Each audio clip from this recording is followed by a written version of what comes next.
Denial is a major branch of our family tree. For some reason, I haven't been able to get this statement out of my head.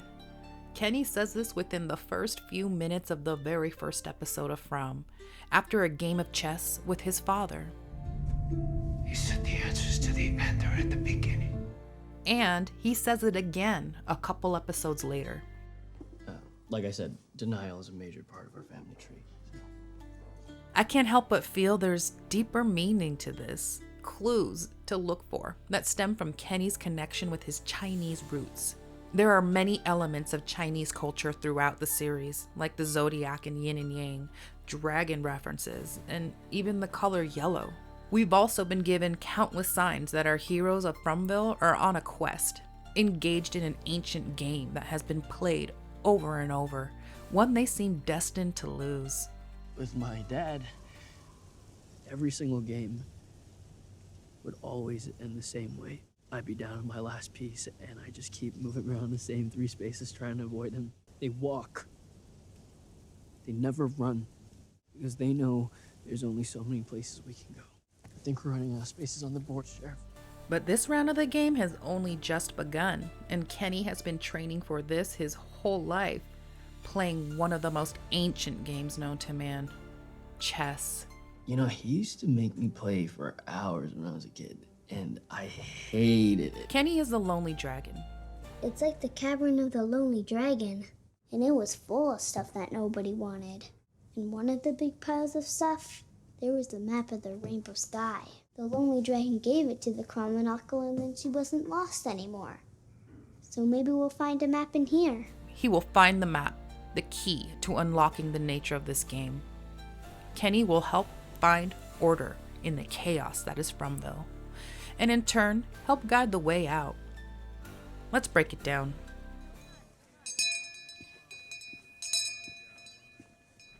Throughout the series, this place is constantly being compared to as a game, something the townspeople need to beat to figure out how to win. Yahtzee. There's drawings of scarecrows and boogeymen, giant spiders.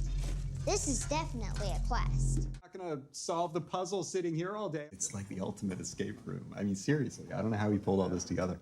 Because it isn't some grade school softball game where everyone gets a participation medal.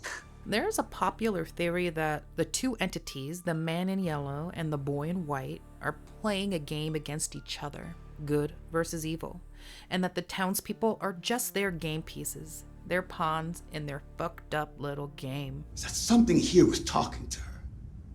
Using her like Like a pawn. As we will uncover a little bit further into this video, there's definitely themes from the show Lost that are sort of reused in our beloved show From. A quick spoiler warning if you haven't seen it yet, skip ahead about 10 seconds. But I don't think that it's two entities against each other. That's way too on the nose for the whole Jacob and the Man in Black storyline. They are using similar themes, but with a slightly different take. Instead, I think it's the people versus Fromville. But someone who loved them told them a story. The story gave them hope. They poured their hope into the roots that make the symbol, and those roots became the tree. Kids love pretend play, stories, games. So oftentimes, adults will make a game out of a scary or complicated situation, turning fear and confusion into engagement, understanding, and even hope. How about you and I have an adventure? What kind of adventure? Some sort of treasure hunt. Yeah, the game is gonna be called Where Does the Light Come From? What are we doing? We play, feel better. Maybe we should play another game. What kind of game? We are gonna play a little game. The original versions of Jade and Tabitha also made up a quest, a game that they told the Ankui children they were playing to help the children cope with the horrible truth of their sacrifice. And so the hope that the children poured into the tree created the town, a manifestation of the game they were told they were playing. Scary stuff and everything. And with each reincarnation, each new cycle, these stories too become a part of the town. the hero's quest. Let's go to the tower. Behold, the tower. You want me to tell you a story? It's okay. I can tell my own stories now. Nathan was always terrified of cicadas. He thought they were monsters. Wait, I know that one. It's an old nursery rhyme. My grandmother used to sing it to me. And Ethan is writing the story of this cycle, narrating for us what to expect. It's like the cavern of the lonely dragon. Yeah? When the Kramanaka was lost in the rainbow sky, she found a cavern where the lonely dragon lived. Which brings us to my man, Kenny. Okay, let's start with the fact that there's a very obvious connection with Kenny's Chinese roots and why he might be the lonely dragon. Dragons are arguably the most iconic symbol related to Chinese culture. They're deeply woven into folklore, the zodiac, traditional medicine, and countless other aspects of Chinese heritage going back thousands and thousands of years. And the Liu family tree, its roots go back to the very foundations of Chinese culture, and of course, to dragons. Looking back at the earliest known Liu, we have Emperor Liu Bang, known as one of the greatest rulers in Chinese history, who founded the Han Dynasty over 2,000 years ago. As the story goes, his mother was resting by a river when she was caught in a rainstorm. As lightning flashed, a dragon appeared to her, and not long after she became pregnant with Liu Bang.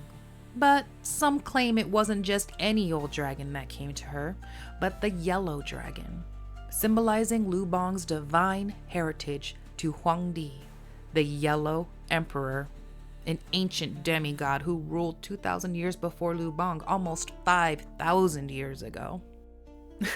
Say what now? I know what you're thinking. Does Kenny have a connection to the man in yellow? Is he meant to represent the Yellow Emperor? Well, Huangdi is generally regarded as a hero, unlike Old Man River over here. He shaped the foundation for the philosophical concept of yin and yang, duality, and balance in the universe, as the key to spiritual vitality, to immortal life. He is also said to be an incarnation of the yellow dragon. According to mythology, the yellow dragon is a celestial being that bridges the earth and the heavens, symbolizing a connection between different realms of existence. It has the power to control water, to bring rains, and manage floods. It also represents the changing of cycles, the transition period between different phases, like the changing of seasons. After Huangdi's earthly life, he transformed back into the yellow dragon, ascending to the heavens and becoming immortal. This seems very reminiscent of the man in yellow, I must say. I mean, we've seen him bring on the rainstorms. You see those clouds out there?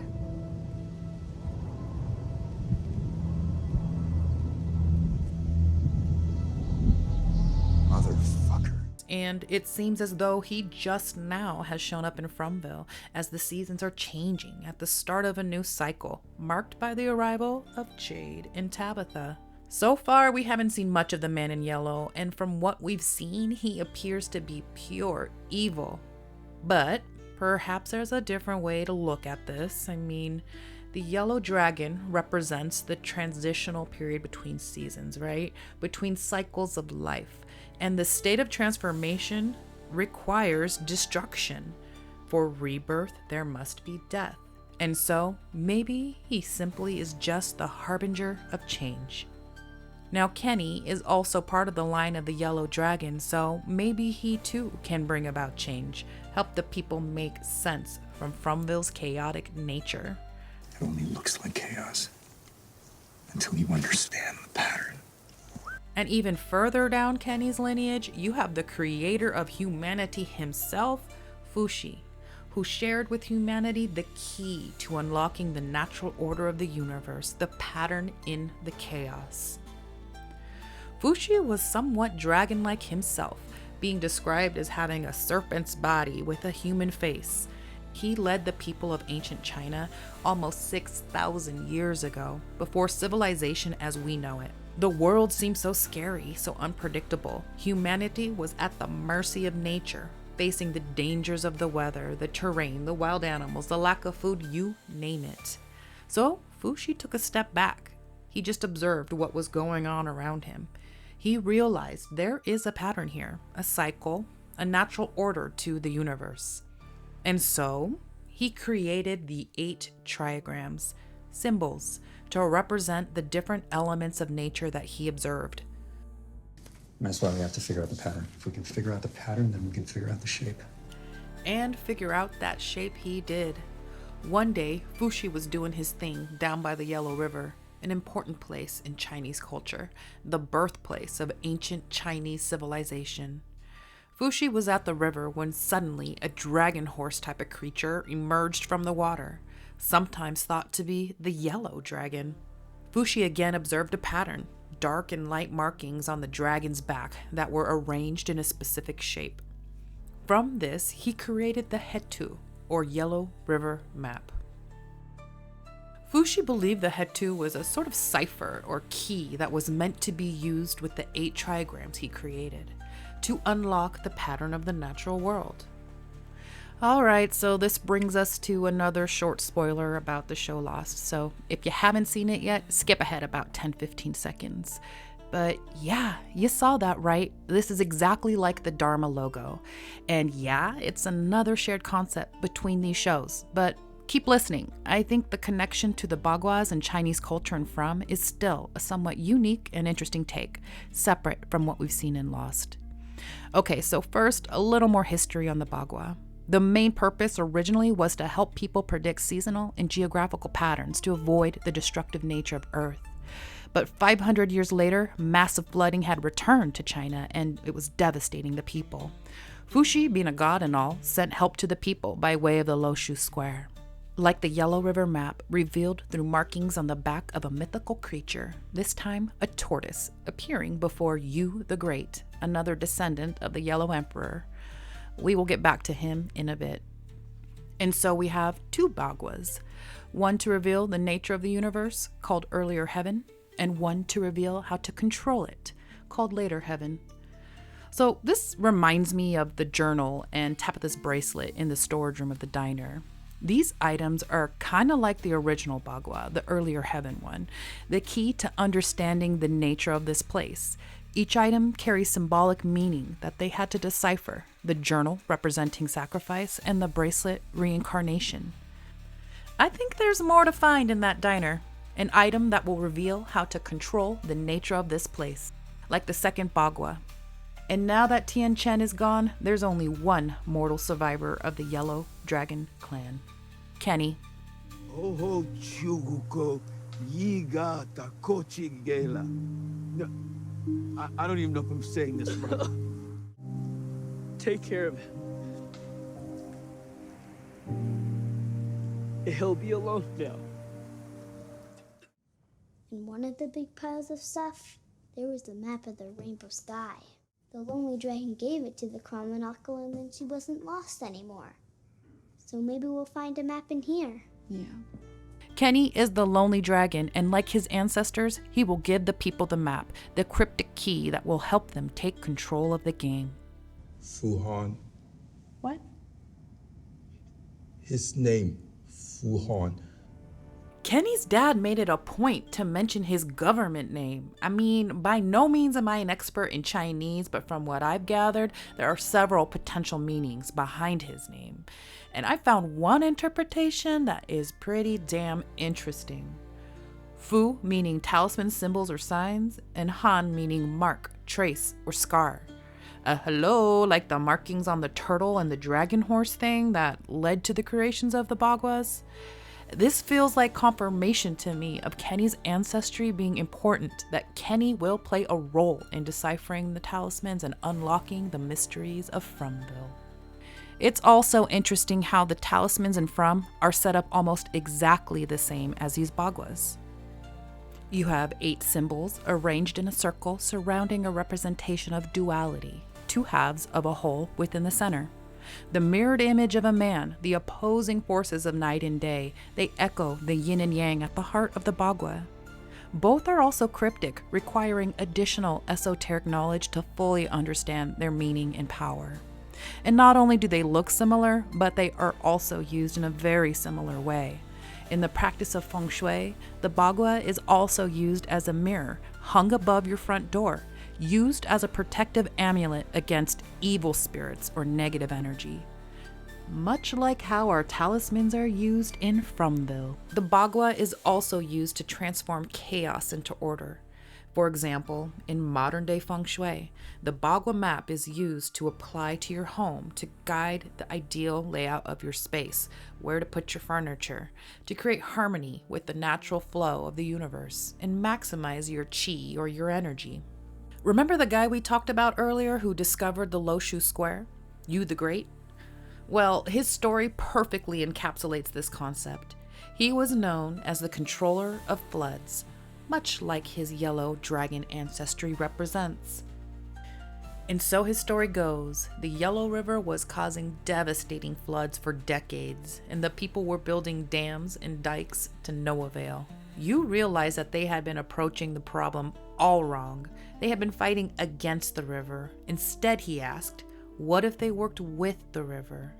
So, with the help of the Loshu Square, you found the patterns, the laws of the natural flow of the landscape. He observed how water flows from higher to lower ground. He identified optimal areas to redirect the water and constructed irrigation tunnels to nourish crops. By working with the river's flow, they turned floods into fertile land, fostering vitality and finding balance and harmony with nature. In this story, the river represents qi, the flow of energy or life force, and the riverbanks and the landscape represent yin and yang. And Yu's strategy of using the Loshu Square as a guide reflects feng shui. We've already seen someone in Kenny's family tree utilize this concept. Back in season 1, when Jade and Jim were trying to figure out how to power electricity to their radio tower, it was Tian Chen who sparked a light bulb moment for Jade. You need electric? Yeah.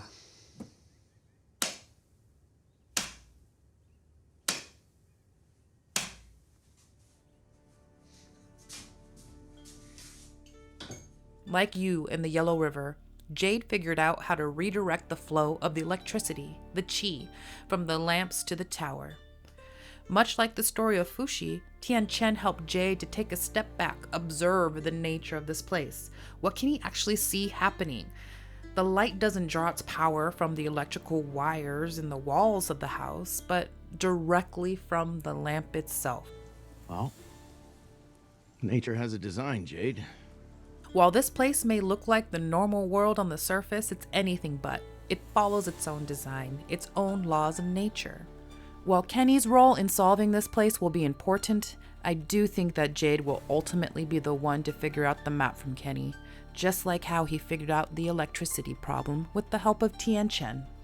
Am I supposed to get anything from you?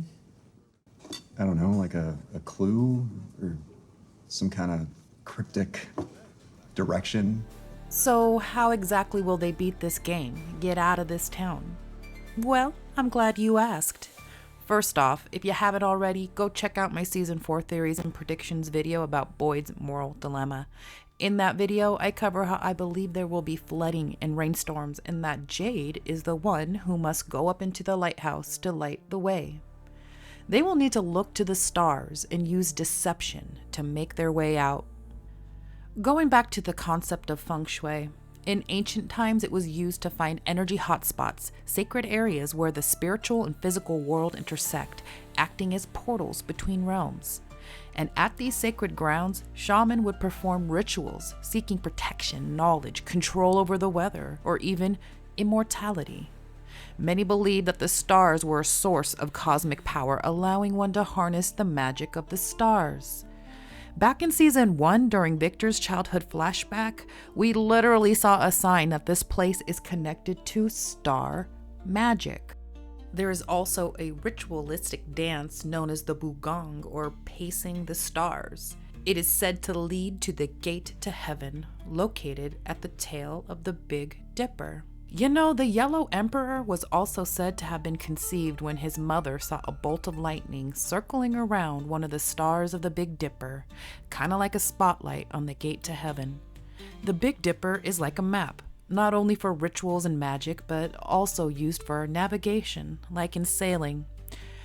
This is why I think our heroes will need to look to the stars to find the way out. They will sail across the symbolic Yellow River to get to the gate to heaven, or portal, out of this realm.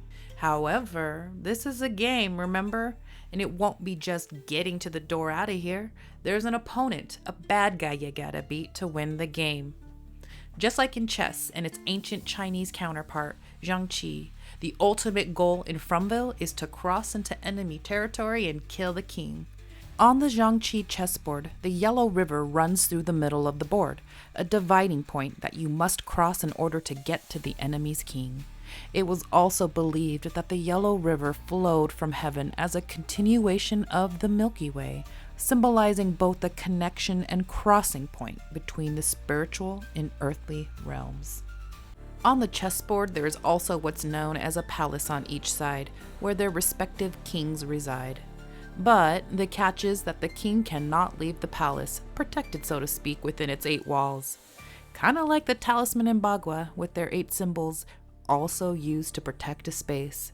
I think this might be a clue that there is a bigger, badder boss here in Frumville, something that is staying protected on the other side of the river. Xiangpi also employs ancient Chinese military strategies, heavily influenced by the principle of Sun Tzu's art of war. The supreme art of war is to subdue the enemy without fighting. This is the core principle of Sun Tzu, and so far the baddies in Frumville are employing it effectively by manipulating the townspeople. Sun Tzu also taught that warfare is based on deception, like how Abby, Sarah, and Elgin were tricked into doing horrific things. Sun Tzu also said, "The whole secret lies in confusing the enemy so that he cannot fathom our real intent." There are things out here that are worse than the monsters. I always thought the town was the worst part. With the cicada monster, the man in yellow, time travel, and impregnating Fatima with that fucking monster, it's clear that there's more to this place than just the monsters that come out at night. The real intent remains hidden, with more crazy shit ahead of them that they can't even fathom yet. But amongst chaos, there is always faith. Chaos and faith. That is the duality of our existence. Sun Tzu reminds us, in the midst of chaos, there is also opportunity. As mentioned earlier in my video called Boyd's Dilemma, I talk about how there will be a flood and massive rainstorms. Perhaps it's during that chaos when a window of opportunity will open. In that same video, we talked about how Boyd and crew might need to get a little tricksy. Sneaky little hobbitses. Wicked, tricksy, fierce. Deception, like in the story of the Trojan horse, to catch their enemy off guard. If Kenny is like his yellow dragon ancestors, then maybe he too will be able to somehow control the water and create order out of the chaos. As Sun Tzu also teaches, if your opponent is temperamental, seek to irritate him.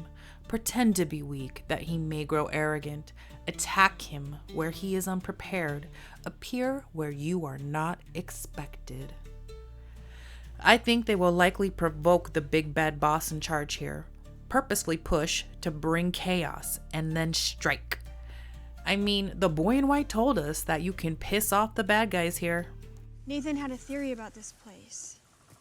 If we tried to leave, if we pushed too hard, then something would push back. Nathan was right about this place. It's angry now. And so that brings us to one final principle from Sun Tzu that we've often heard Kenny echo. Those who are able to adapt and change in accord with the enemy and achieve victory are called divine. You either adapt or you lose your mind. Well, then you're gonna lose your mind.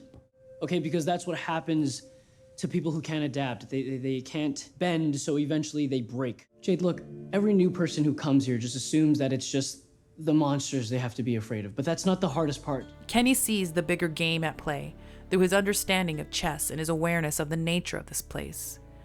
Kenny understands that they need to make a move, that the talismans alone aren't the end-all be-all saving grace of the town. And there's one more thing I want to talk about before we wrap this up. We can't forget about the whole denial thing that Kenny was talking about when he was mentioning his family tree. Denial is a major branch of our family tree. On the surface, Kenny was talking about how he and his mom were in denial about his father Binkan's condition. Kenny, maybe we should, It's just hard. You know, it's to believe that he was... Oh. She just keeps saying that he'll get better. And since his father died, Boyd has become Kenny's surrogate father figure. I get that you want to prepare him for the worst. Get him ready to take your place in case something ever... But right now, he's really hurting. And I don't think he needs a sheriff, I think he needs a dad. Boyd is showing symptoms of Parkinson's disease, which has a potential for dementia, just like Kenny's father had. And just like with his father, Kenny is in denial about the reality of it. You know, this is how it started with my dad back home. There would be moments where he just seemed like a completely different person. Say things that he would never say. We'd rationalize it. Say he was just tired, say he was under a lot of stress.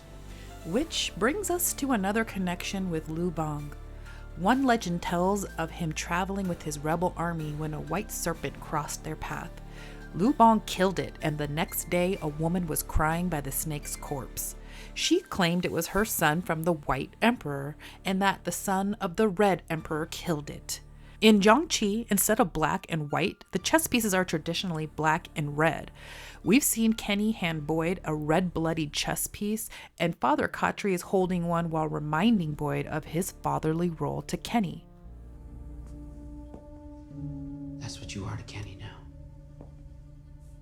You're the father Kenny no longer has. Boyd is the leader of the red side, and Kenny is his successor, the son of the Red Emperor. Wouldn't that be interesting if this story is hinting that Kenny will kill maybe the boy in white? But one more thing about Liu Bang. He was also said to have overthrown the Qin dynasty. He came from humble beginnings, first working his way up to a sheriff before leading a rebellion against his oppressors, becoming Emperor of China. You have to be ready to step up. You got that? You're sheriff now. And so Kenny is in denial about having to eventually take over for Boyd. That at some point, Boyd's condition will worsen. Has to be you wearing this badge, and not some hothead like Acosta or anybody else who might come through here. You. I'm not taking your badge. Kenny. But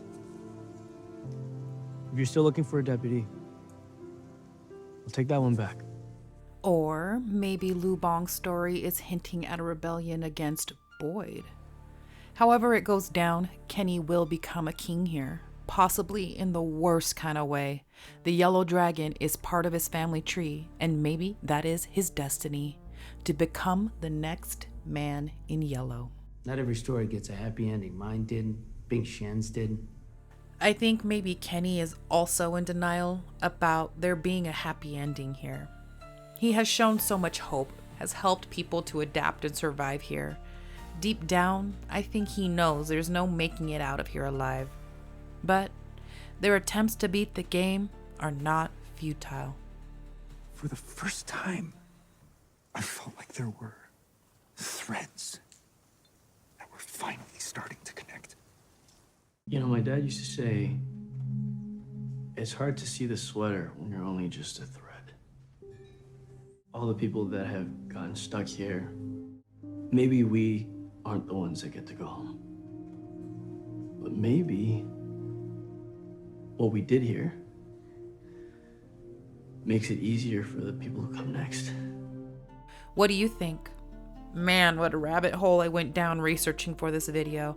I'm sure there are things I missed or other interpretations that might add to these connections better, but if you got something, let me know in the comments below. There's so much more about Chinese culture than I ever imagined, so if you like this video, stay tuned for more. There will be a part 2. As always, thank you so much for watching. Please consider subscribing and throwing a like. There's also channel memberships open if you want to throw a little extra support my way. Until next time, toodles.